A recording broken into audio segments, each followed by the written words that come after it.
For the day trip. Eric, can I get you to sign and Oh, okay. Most of that. well, sign right away. And does everybody have, okay, you all have those to turn in, perfect. So that works, do that. Is that the hotel? Yeah. Yeah, yeah, yeah, no, that was perfect. Somebody else has your hotel?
the United States of America and to the republic for which it stands, one nation, under God, indivisible, with liberty and justice for all.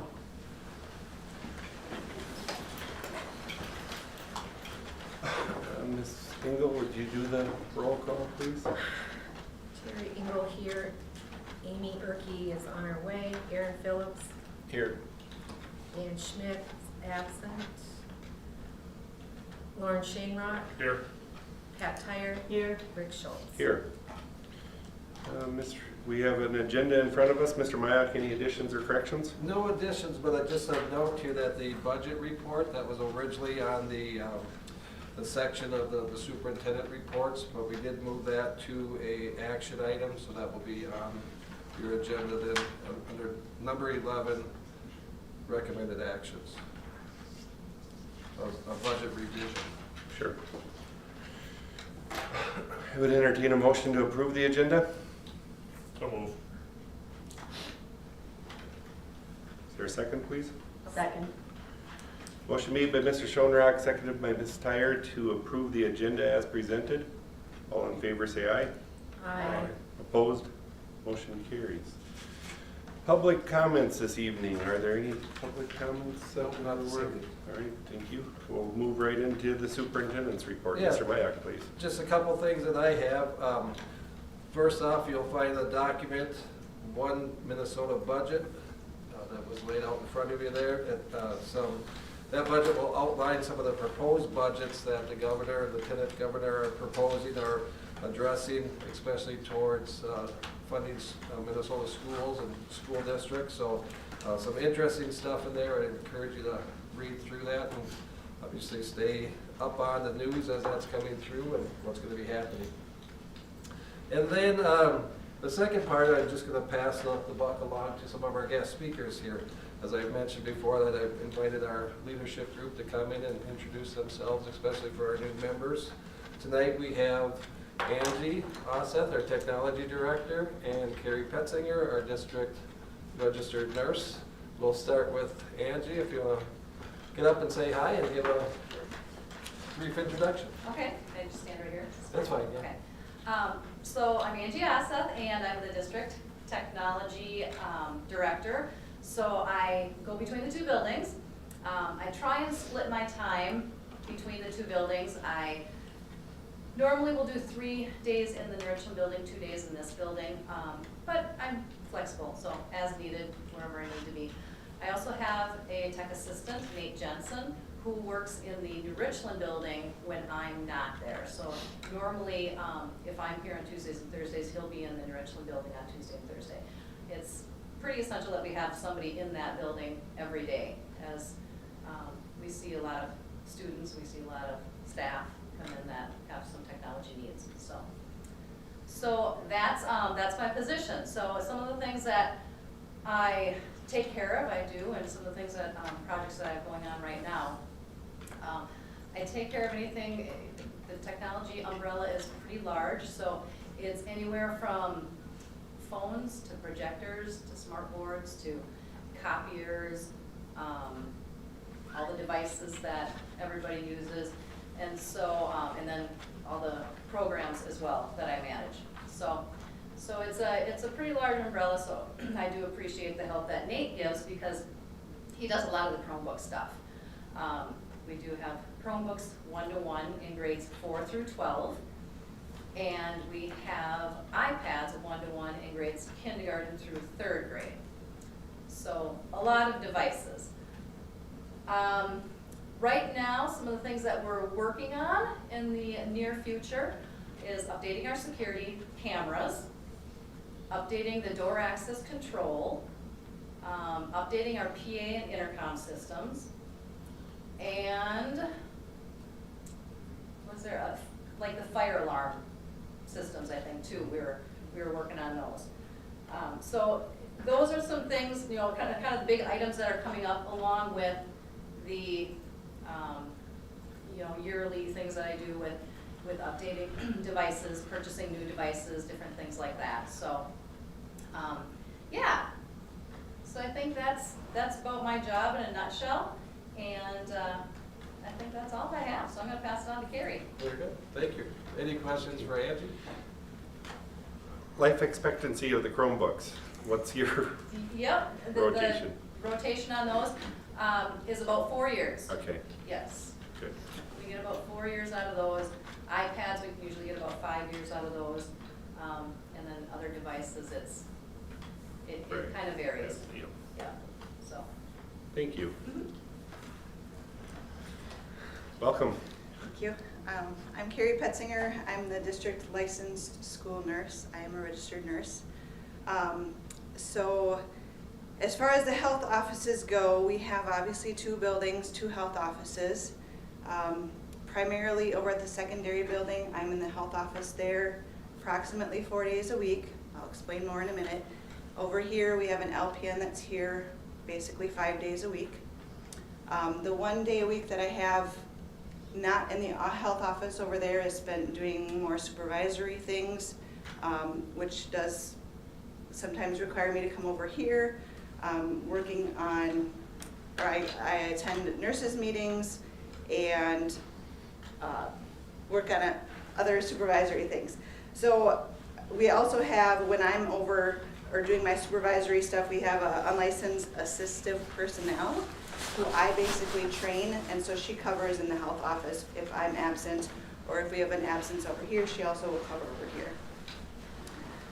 So on a daily basis, both health offices not only deal with Band-Aids and ice packs as people assume, but we assist students in managing chronic health conditions, including asthma, diabetes, and other health conditions.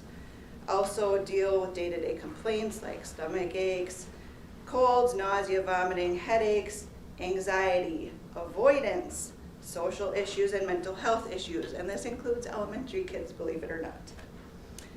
We also do kind of the required screenings like the vision and hearing as advised by MDH. For those that do not pass the vision and screening, they're referred on for further evaluation. And we try and follow up with the parents to make sure that those kids are being seen by a medical provider, whether it be an audiologist or a medical doctor or an ophthalmologist. Throughout the year, we also do vision and hearing screenings as requested for those undergoing special education evaluations or updating their special ed plan. We also enforce immunization compliance, which is a big thing, especially in the fall, which includes emails, sometimes parents will say harassing, letters, phone calls, but basically we're following the law. In December, we also complete a yearly report, which goes to the state as far as our immunization compliance for the school district. Throughout the year, overall, we monitor illness trends and report required illnesses to MDH. There's a certain list of illnesses that we are required to report to MDH, so if they're reported to us, we report them to MDH. Sometimes there's guidance around those things, like for example, in years past we've had like a chickenpox kind of outbreak, so they'll advise us on if we should notify classrooms or the school district or that sort of thing. We also assist in preparing field trip to make sure that their health needs are met while the students are out of the buildings. Sometimes that may require one of the nurses or aides to go along, or we will assist if a family member is able to go along to take care of their students' needs.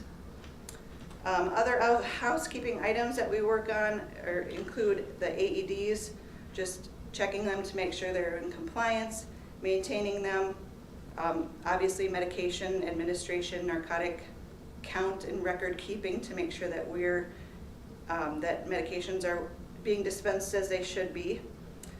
My specific responsibilities as the LSN is basically overseeing the health services offices in both buildings. I'm also the chair of the Wellness Committee, member of the Health and Safety Committee. I am in charge of writing and updating the emergency care plans. So if a student has asthma, diabetes, seizures, we have an emergency plan. So if something were to go terribly wrong, we know what to do in that circumstance. So I write all of those and or achieve those from the physicians. And then I make those available for the people that need to know, so like the teachers, paras that work with that student. I also am the supervisor for third-party billing, which is very confusing, but in a nutshell, it's services that we provide for special ed students that we charge or we bill for. So I'm kind of in charge of that. I do the overseeing for that. I do a lot of education, which is one of my passions, and maybe some of you, maybe Craig shared with you last board meeting that we've done the Heimlich training with 2nd through 5th graders. Next week I'm starting at the high school. I'm teaching the 8th graders at the high school, and then I'm gonna kind of work from there. That was a project we started pre-COVID, and then obviously had to stop when COVID hit. So we're kind of revamping that. I also do the puberty education to the 4th graders. At the high school, I like to send out like a monthly kind of health update, if you will, or information for the students on various things like headaches, what causes them, how to prevent them, stomach aches, vaping, cold and flu, allergies. I also facilitate dental hygienists who provide services twice a year at the school for kids. And then I also facilitate the employee and public flu and COVID vaccine clinics and assist in employee injuries and OSHA compliance. So that's a lot, but obviously I don't do all of those things every day. So but that is, in a nutshell, what the health services is, not just Band-Aids and ice packs. Would you, the one thing that jumped out, the dental clinic, Mhm. that's probably an unknown topic. Can you do the 30-second explanation of that service that's provided for our students? Sure. So the nice thing about being in several counties is we can utilize all of those counties' services per se. So Steele County has a program called Let's Smile, and it is through a grant, and there's a dental hygienist that serves underinsured, uninsured, and those that are just in need of dental care that aren't able to get it in the community. So she comes into the school buildings and provides it right in the school, so the kids don't have to leave school, they don't miss that time away from school. And then a lot of the kiddos that she sees are on like Medicare or MNsure, so they have difficulty finding a dentist. If they need more dental care than what she can provide, she does a referral to one of the other sites that takes MNcare or MNsure, and then they get in a lot quicker with that dental clinic as well. So she provides cleaning, she does education, it's twice a year, she takes care of the insurance billing, so she's kind of her own entity, if you will, but I just facilitate and then try and advertise as much as I can what she does. So it's a really good service, and she's a sweet gal, and she loves doing what she does. So we've got, I would guess, about 10 students in each building that take advantage of it twice a year. I'd love to see more, but. Very good. Any other questions for Carrie? Thank you, Carrie. Ms. Wigman, are you ready? Are you still waiting for someone? I am, no. Tatum is here with me, so if Angie can hook up the computer quick. Yes.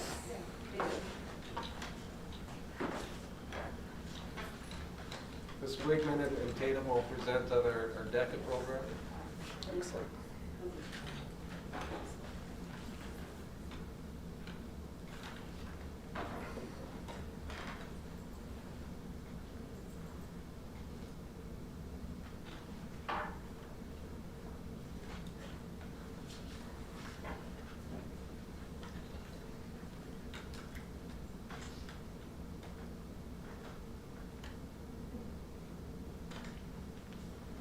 So while Angie is setting this up, I'd like to introduce myself and Tatum. So I'm Lise Wigman, the business education teacher, and also a new, as of this year, with their DECA chapter, the advisor for. And with me is Tatum Smith-Balkin, and she has lots of good things to tell you. But I just wanted to let you know how many of you are familiar with DECA? Yes? A little bit? Well, you will be Yes. really involved, right, because Hallie's done so well. So DECA started in 1946 as Distributive Education Clubs of America. And now, because they're globally, in 1991, I believe it was, they cut that off, and it's DECA, Incorporated. incorporated now, which makes sense for it to be globally. But I really wanted to read verbatim what the mission is, because it's just, it holds true for what we believe in our department and also with the other teachers. But this is, DECA's mission is to prepare emerging leaders and entrepreneurs in marketing, finance, hospitality, and management. DECA's core values and attributes are competence, innovation, integrity, and teamwork. We all want that as teachers, right? These values are central to DECA's mission and purpose in classrooms around the world. So in high school, what is DECA? What does that mean? What do the kids do? And it's surrounded by competitions. We want to put these students in real life situations where they can come up in a quick 10-minute time frame solutions to real life business situations. So the competitions are locally, those are called districts. We have state competition and international competition through DECA. And so I'm going to let Tatum talk a little more, since she can come from the student's perspective, and with the short amount of time we have, I would like her to have more time than what I have. But I'm so proud of all the students. We started this year September 30th, and our chapter was formed, and we have 11 students, and so exciting. Actually, we have 11 current. Isabel Stedheim was involved, and she couldn't go with us to this competition, but she's a member as well. And so Tatum, I'll let you take it away. Okay, so as Ms. Bateman said, I am Tatum Smith-Vulcan. I am a senior at the high school, and I joined DECA this year along with all of our other members. So we had a great opportunity right away to start off the school year in November. We went to what is called the Back to Business Challenge, where all of us first year members got to compete in a role play scenario and take a Principles of Marketing test. The test is a pretty generic test about marketing. They also have ones about finance, hospitality, and tourism, and in business. So this is us at our Back to Business Challenge. Hallie Schultz and myself were awarded first place medals for our role plays and Principles of Marketing. All first year members did the same event here. So we were given a scenario, a real life scenario of a marketing display, and we had to go in front of a judge. We had 10 minutes to prep and then 10 minutes to give our speech. Here's just some more photos of us at our Back to Business Challenge. This is what our competition area setup looked like. It looks a little bit different everywhere you go, but this is pretty much what it looks like. A bunch of kids in one room. You prep over here in these chairs and these tables back here, and then you go back and you see a judge, and they ask you a series of questions about your role play. So for example, our first role play was about an auto car place. So we had to talk about how we were going to target a specific audience, teens into buying used cars. We had our closing ceremony where we were awarded and recognized as a new DECA chapter. And then I just have a little bit of an overview I would like to show you. Will this affect it? Okay.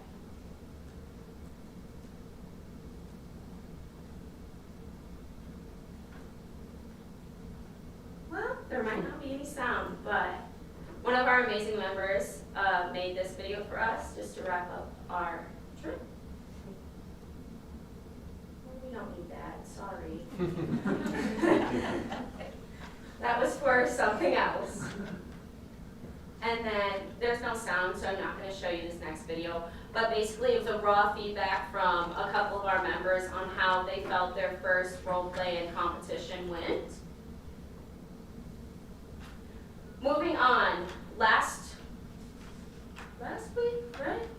I think so. January Is my 6th. timeline right? We competed in our first DECA district competition. We competed against a lot of schools in the Big Nine, so Owatonna, Faribault, Mankato West, Mankato East, bigger schools. With our little tiny club of 11 members, we were going up against some teams like Owatonna who had up to 150. And out of that, we have 6 members advancing to state. So round of applause to them. All these wonderful ladies advanced in either a role play, a paper, or a presentation. Those are the 3 options that you can do. There are many DECA roles. So our club, we don't have enough members to fill them all, but we fill some. Our president is Bree Erke. Our vice president is Ms. Eva Wayne. I'm the vice president of chapter development. Tiara is the vice president of marketing. And then we have a team to take on the vice president of hospitality. These 2 are quite the catch, if you ask me. If you have any questions or you would like to stay up on any of our competition information, please follow us on Instagram at NRHEG DECA or contact Ms. Weekman or myself for more information. Thank you. Very nice. Thank you, very nice. Yeah. Would you introduce, is it Tiara? Tiara? Yeah, a little bit of background on. Okay, if you yeah. are So familiar with let me Tiara. pull her back up. And Tiara actually is advancing with both of her events that she was in. They're in different sections. She did an integrated marketing event, campaign event, which Mr. Myhock, thank you so much for helping print her big posters.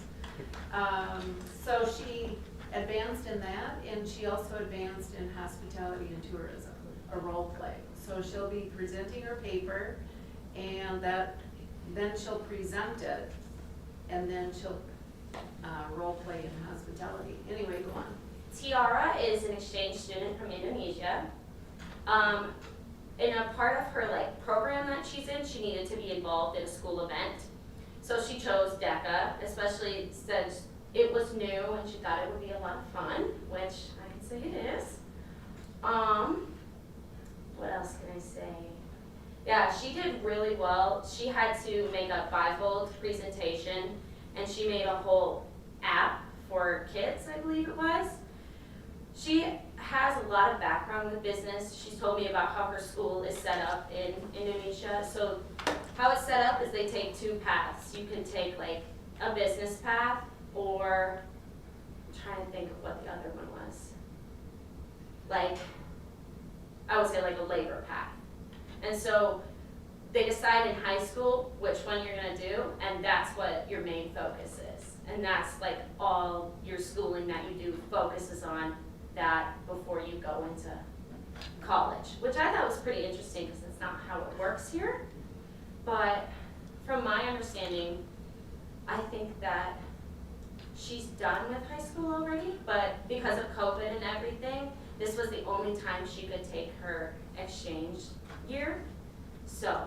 I thought she said she had to return for 1 more year. Oh, maybe that's And Susie. I'm sorry. I know both of them. There's 2 exchange students, so yeah, she And might I have put you on to. the spot, I appreciate Yeah, did very well with that information. but yeah, but she does a really great job, and I think for a language barrier, she has incredible English, and she's very bright, very talented. Nice, So lots of good things about her. very nice, thank you. There, if I could interject one thing, there are a couple, so, Kira Lenort, so she is also competing in 2 things. Food marketing is what she advanced in, and also there are papers that can go to state that do not have to go through districts first. And so there is a team of 3. Tatum, do you want to talk about your paper? And then Bree Erke is added on to that paper. And so go talk a little bit, because Okay. taking So the paper event that we chose to do is operations of finance. We have to write a 20-page paper and create a presentation about how we are going to make a business, a local business, like a real estate firm, a bank, a credit union, more financially stable. And we have lots to work out yet, but I mean, it's coming along. We've got about a month and a half before state, so I hope my team and I will conquer through. But I think everybody else is advancing and mostly role plays except for Tiara, who will be doing her presentation as well. Because, I don't know if Ms. Weedman said this, but you can only, there's like 5 different sections, section A through D or E or whatever. And you can only advance in one role play or one paper or one presentation in each section. So, for example, I did 2 role plays at the district competition, but I can only go to state with 1. Yeah. So another one, if Hallie advanced in 2 different ones. Hallie advanced in business and management, and she advanced in her principles of tourism. And so if Hallie would have come to state, she would have had to chosen one because they were the same section. So if they're in different sections, you can compete in 2, which, you know, Kira and Tiara are competing in 2, but if they're both in the same section, you'd have to choose one. And that's what Tatum, Eva, they had to do. That's it. Thank you so much for allowing us to come and present to you. We Yes, really thank you. appreciate it. Congratulations on a great first year. Thanks for getting it rolling. Exciting. Yes. I hope to see success in the future. as Oh, I well. think you've seen success already, so keep up the good work. Pass it on to the rest of the contestants. Yes, thank you very much for your time. Thank you for coming. So much. Thank you. And you can thank me later too, Mr. Kopetsky, but I'll have you follow that presentation and you can share your. I'm not gonna help. I can probably stand. For the new board members that don't know, I'm Craig Kopetsky, the building principal here at the elementary. Don't have a whole lot of updates. I think there were 3 that were put on the slideshow. The first one kind of takes us before our holiday break, where Miss Garlow, one of the cool things that came out of COVID was some businesses, museums, places like that discovered that they were losing out on cash flow, so they needed to figure out a different business model. And in New York City, there's a retired aircraft carrier that is now a museum, has old planes, helicopters and things, and they were offering virtual tours of their museum. And Ms. Garlow basically wrote a grant from Keene, which used to be First National, and she was awarded a scholarship basically for a grant to basically purchase this virtual tour of the Intrepid with the whole fourth grade class. So that's kind of her classroom with a few others, just kind of taking the scenic or a virtual tour and learning how to fold different things on how to make different papers fly and things like that. So that was essentially the first slide. We are excited. Just happened last week, I believe, or 2 weeks ago. We hired a math interventionist, which we've been looking for one since I started on in July. So we're very pleased to hire Betsy Shanerock, who is, yes, that is the daughter. I'm sure most of you probably remember her basketball, volleyball, or sports days here at the high school, but that's Beth's daughter.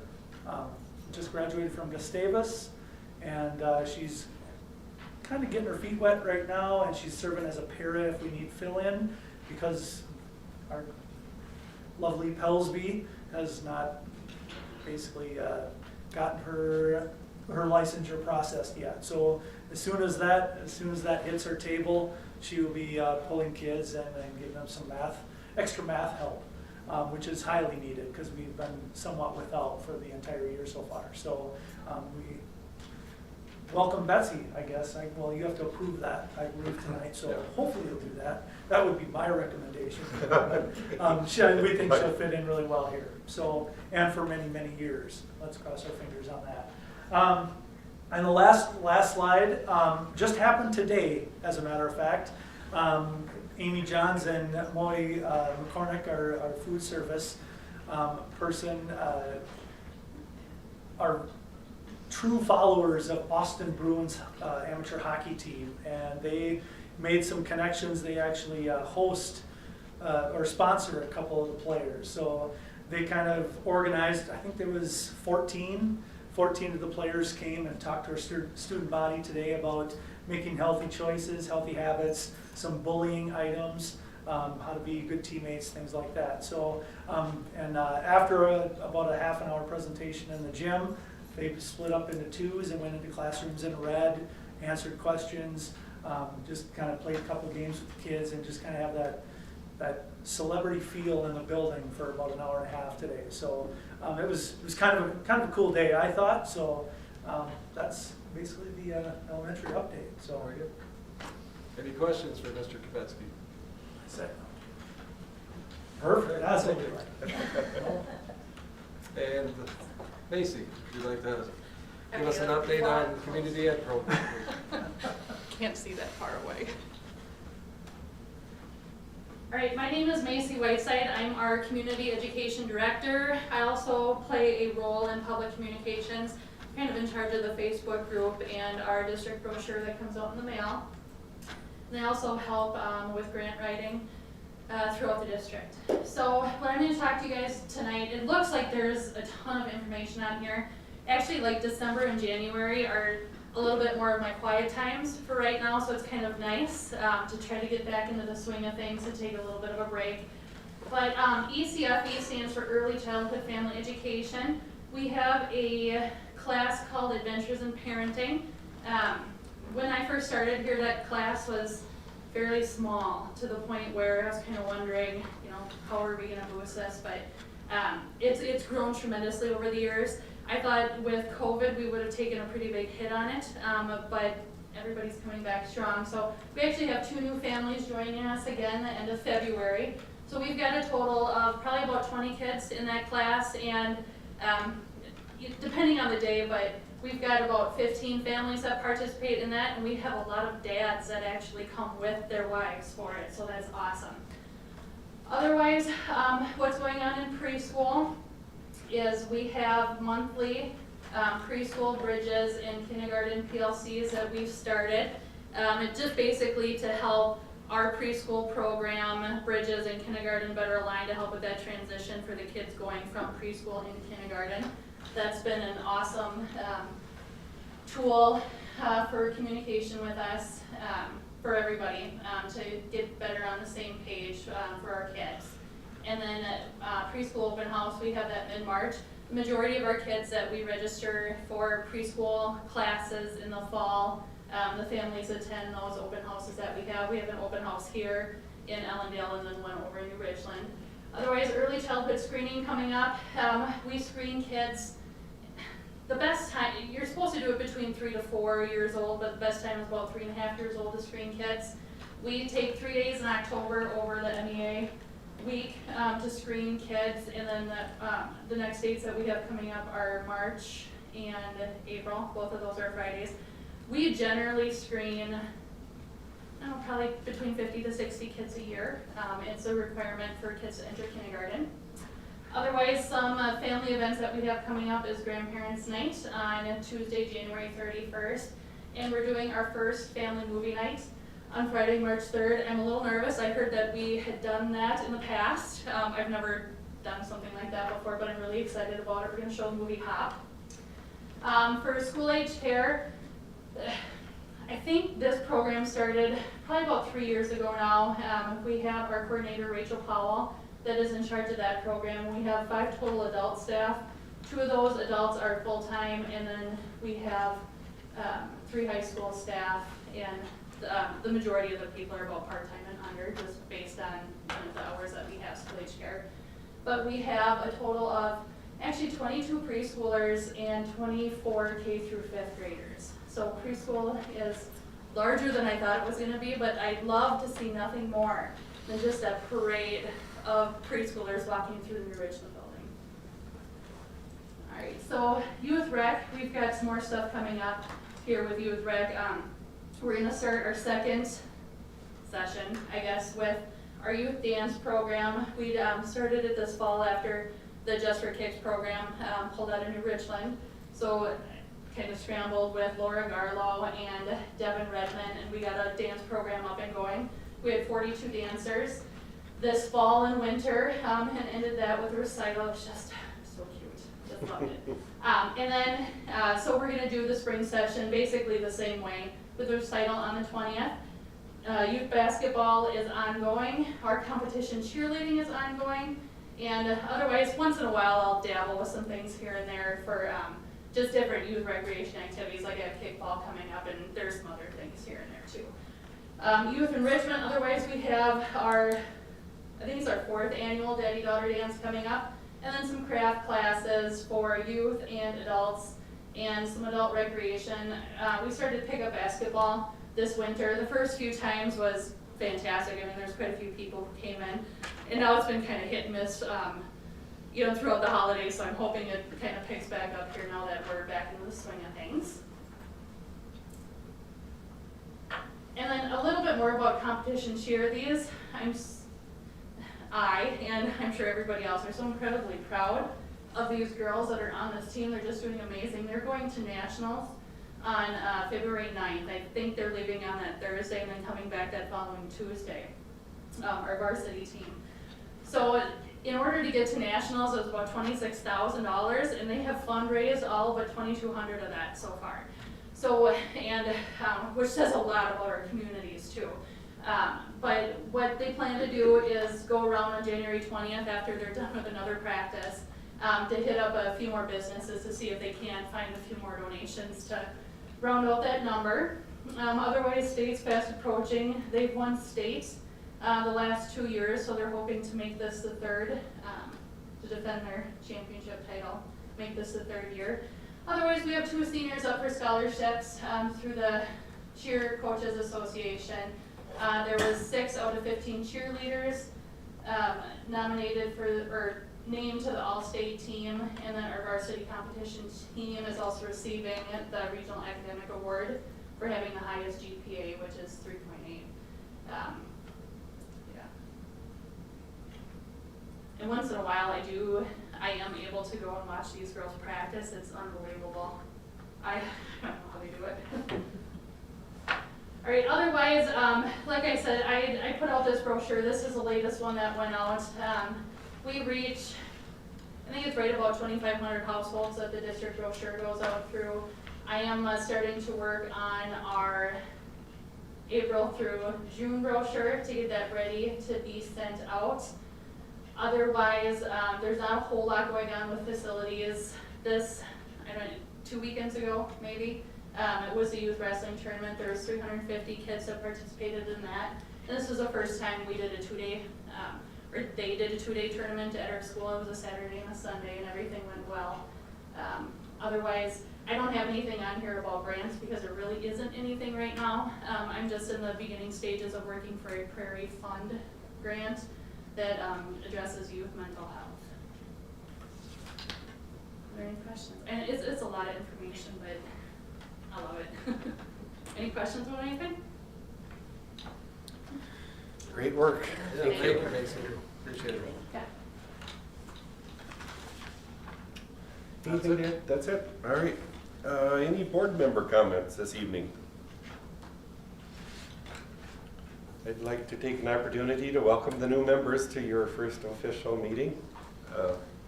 Excited to work with you, and it was a great convention that we had here last week up in Minneapolis. I hope everyone felt that it was a worthwhile trip there, and I enjoyed it and enjoyed being with the new members. So thanks everyone for their attendance there and the work, and we're looking forward to moving forward as a district. So would like to give a shout out to the administration that was here this evening with their reports too. We appreciate you coming. I know once a month doesn't seem like that big of a deal, but when the day comes, it is a commitment to get here. So we do appreciate the administrative staff and the reports that we received this evening.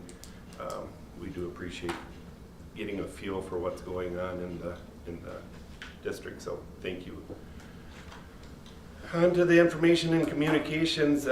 We do have a committee list change, and I applaud Ms. Tyre for stepping up and taking a little burden off of another board member, which is the objective on this committee, but on the committee assignments. But Pat Tyre will replace Aaron Phillips on the transportation committee. So thank you, Pat, for stepping forward, and I'm sure Aaron will appreciate that a little bit too. That's what happens when you're gone for those committee assignments, Aaron. You gotta learn the hard way. So I'm glad it all worked out. And then again, next month's meeting will be Tuesday, February 21st at the Secondary School Media Center. So we'll see you there, if not before. That gets us to our consent agenda items, and Mr. Mayak, I would like for you to introduce those. Yeah, for the consent agenda, again, the board is furnished with the background materials for each item, or we have discussed it at previous meetings. These will be acted upon with one vote without discussion, and if a board member wants to discuss any item, now would be the time to pull that from the consent agenda, and we'll vote on that separately. Before I recognize the donations that have come in this month, one note, again, relating to the consent agenda is Mr. Root's retirement. And that retirement is truly based on TRA qualifications and return to work under a return to work agreement. One final note on that, it is possible, and we're looking at that possibility during negotiations, to add language to the master agreement that would allow for a retired staff member to come back and because of like TRA retirements, come back without the need for that separate return to work agreement. So that note. And then before the agenda is approved, our consent agenda is approved, we do have two donations to mention. We have a $200 anonymous donation for unpaid lunch accounts. And then St. Peter's WELCA donated $250 to our student activity funds. So we thank them for that. And with that, I'd ask that you approve the consent agenda. Make a motion that we approve the consent agenda as written. Second. Motion made by Ms. Engel, seconded by Ms. Urke to approve the consent agenda as presented. All in favor say aye. Aye. Opposed? Motion carries. Moves us into our recommended actions, and starting with the 22-23 budget revision. Ms. Christopherson, please. Yes, so I'm Carla. I know all three of the new board members. One thing I wanted to mention is now that under finance section 1, now that that's all under the consent agenda and doesn't really leave you a lot of opportunity to ask questions right here. Feel free to, once you get your board packet, if you're wondering about anything, just give me a call, email me, whatever is easiest for you.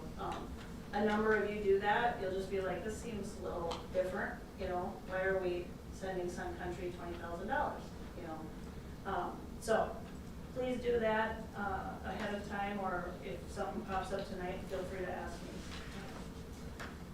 Budget revisions, so this isn't required that we do this. What's required is that you approve a budget for the upcoming year before July 1. So I started by just listing what was approved by the previous board on June 20th. We're also required to approve a revised budget before the end of the fiscal year. So these budget check-ins and revisions aren't required, but since we were going to be visiting about it tonight, I thought, well, we'll just put it on here and get it approved. Didn't want to touch food service tonight. We still have a lot of new things happening there, and we just don't need to go there yet. Community ed, if you've noticed, Macy has a few things that she's got going on, so we said we can wait on budgeting till closer to May. She's got that in great shape, so no worries there. So we're just going to focus on the general fund. Right there, I kind of enlarged it and highlighted it. Things have narrowed up, as you can see. a couple things I wanted to talk about, but first for the new board members, you should maybe be thinking, why in the world did this board approve overspending that kind of money? And so what I did is I included on the second page just a snapshot of general fund balances. So you have a board policy that says we try to stay in the range of 22 to 28% of our operating budget. We like to have about 3 months in the bank to cover things that happen. So again, it's a policy that we try to stay within that range. If you look closely, you can kind of see just right up ahead of COVID hitting, we were starting to see a slight trend going down. So we had started talking about some operating money. You know, we'll show you a lot of graphs and whatnot, but we are fortunate to be one of about 2 districts all the way around us that do not have an operating referendum. And so we do incredible things with the money we have, and we've been very careful with that, but we were starting to see that need. COVID hits, the doors get locked up, the buses get shut down, the lights get shut off, saved a tremendous amount of money. And then we've come back and we've just had a huge influx of money coming in, allowing us to create and try to do some things for the kids. So things are, when we finished last year's audit, we were at about a 34% fund balance, well above our policy, which is why this board approved overspending. So back to that, just a couple of notable revenue adjustments I was going to mention, some things that have happened. Insurance check, if you guys remember last spring we got hit pretty hard. The bulk of the damage done were to some pits over at the high school, the pole vault pits, that were about 52 years old and needed to be replaced anyway. So, you know, it was lucky that that storm happened to pick those up and destroy them. Did some shingle damage on this back shed here, and you know, the way the company works is they'll allow you to replace the entire side, and instead our new buildings and grounds guy got up there and put in like 5 shingles and did a nice job fixing it for now. You know, eventually, I don't remember what year we built that, but I think our 20, 30-year shingles eventually will just need to be replaced. They didn't think it was now. So, you know, down below, we didn't actually spend all of what we received in damage. But COVID testing grant, last school year we were given $40,000 to help run that. We did much more testing. We were very active with that money last year. This year they allowed us $20,000 that goes towards portions of salary, cleaning supplies. You know, we don't have to buy tests. They gave us plenty, but you know, there's just certain categories we can code there. So that was a revenue increase. Interest on investments. As you all know, interest rates have been going up on not only your personal investments, but your loans also. Like we said, we hit things really well with this upcoming building project as far as our timing there. And now we're taking advantage of some of these interest investments. So we made some adjustments there. There's a few federal aids that, just being conservative, we lowered. Expenditures, we have not been able, so again, we got all this CARES money and we have the ability to hire a lot of positions, but we can't hire a lot of people. There's positions going unfilled. We hadn't been able to hire a teaching and learning director. They've just posted again for next school year. So we adjusted that down. Math intervention, you got the update on Betsy, but you know, we've gone a half a year without one, made that adjustment. Equipment, storm damage, we talked about that. You've heard me talk about vehicles a lot. We did need to go out and purchase a handicap van this year. We did that. Just a little side note, the Ford van that we ordered in November of 21, right, 21, that was built in Spain, arrived last week. So nothing to that, we got that. And then the school bus that we ordered last March is coming next week. So I feel like we're in pretty good shape now. Student placements, you know, unfortunately when we are forced to place them out of here, it does cost some money, so we made some adjustments there. Additional sped equipment, had a couple things that we've put into this building this fall. that are nice additions. You guys know what fuel costs are doing. One of the things we did, and we were feeling pretty smart about, by not being able to hire some staff, we went ahead and got a jump on ordering some technology that we knew we were going to need to buy. And what was happening, for those of you that are new, is the kids are hard on the Chromebooks. And when they're getting to the end of life, you know, Angie's struggling with getting them in, getting them fixed, and getting them back. The turnaround was awful. So that at one time, there were 80 Chromebooks off getting repaired, which means the kids did not have them in their hands. So we're like, well, let's get a jump on things, buy some now with the money that we haven't spent, and lessen what we have to do this summer. So, you know, fortunately, we got a little bit of an uptick with enrollment starting second semester that we hope holds. You know, we'll see. But we're in good shape. We have enough devices for everybody, so that's good. Energy costs, you know, I don't know. Your guess is as good as mine, and we don't know. Property and auto insurance actually came in under budget last June when we bid it. But you know, the moment I hit print on this, we started changing it. It's already changed. There's already been increases. So don't spend a whole lot of time thinking about this. But you know, at the time I printed it, it looks a little better. So that's good. So that is that. If you'll just approve that, we'll have a record that we did talk about it, revised it, and then we'll do that again this spring. To add to that too, just the board members that attended the training, the phase 1 and phase 2 training, obviously school of finance was part of that, so they are experts in that area. Oh, too. so I can ask them. You, yes, they will come up. You guys have notes on it? 1 + 1 is 2. Our heads blew up a little bit, Yeah, maybe. they did kind of. They did what? Blew up a little bit. What And day then was that thinking meeting? about what your job entails. What day was that? All of them. That was the 9 to 4 Tuesday. Yeah, that would be a big Okay. day. The full day of Yeah. finance. Oh, all right. Gotcha. Glad you can handle that. Yeah, I don't know if they spent much time explaining that Minnesota School of Finance is, and some people consider, one of the most complicated states finance programs there is. It's just, it's awful. It's awful. Keeps going, page Yeah. after page, the formula, and then they just kind of laughed about that. And once you look at it, it's like, oh my goodness.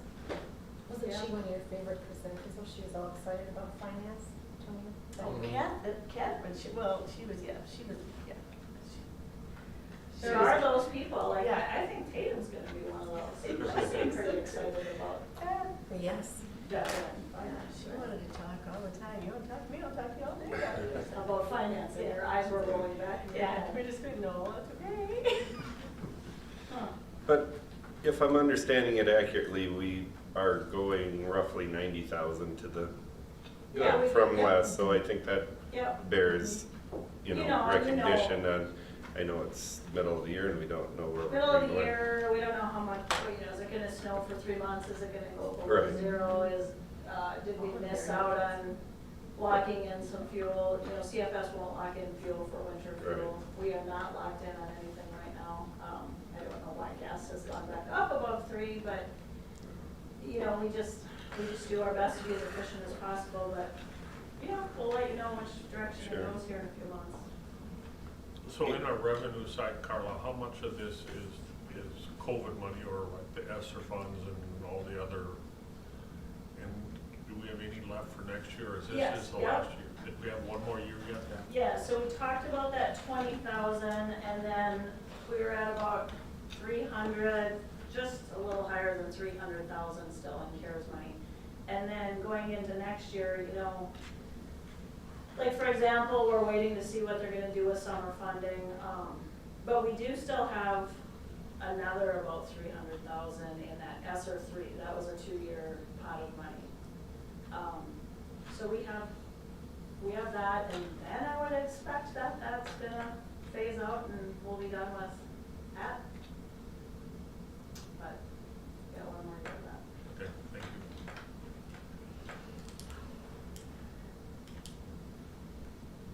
Any other questions? If not, I would entertain a motion to approve the budget revision as presented. Also move. Second. Motion made by Mr. Schoenrock, seconded by Ms. Engel to approve the 2023 budget revision as presented. Is there any further discussion? All in favor say aye. Opposed? Motion carries. We also this evening have a wellness policy, the first reading of it. Mr. Mayak, please. Yeah, as we're required every year, going through different policies and through the readings, we are still addressing a handful of different policy revisions that we're required to. And under Carrie's direction, the wellness policy being one of those policies, was updated and prepared for you for your approval. So, Carrie, if you had any comments or if you had any questions for Carrie,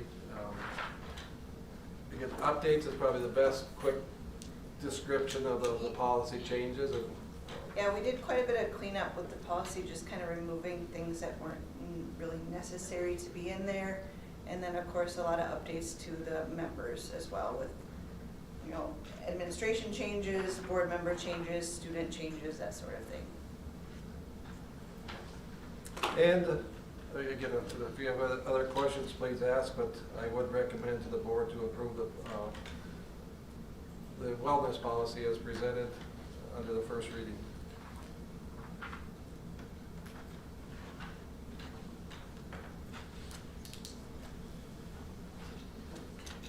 So motion to approve the wellness policy as read. Second. Motion made by Ms. Erke, seconded by Ms. Tyer to approve the wellness policy as presented.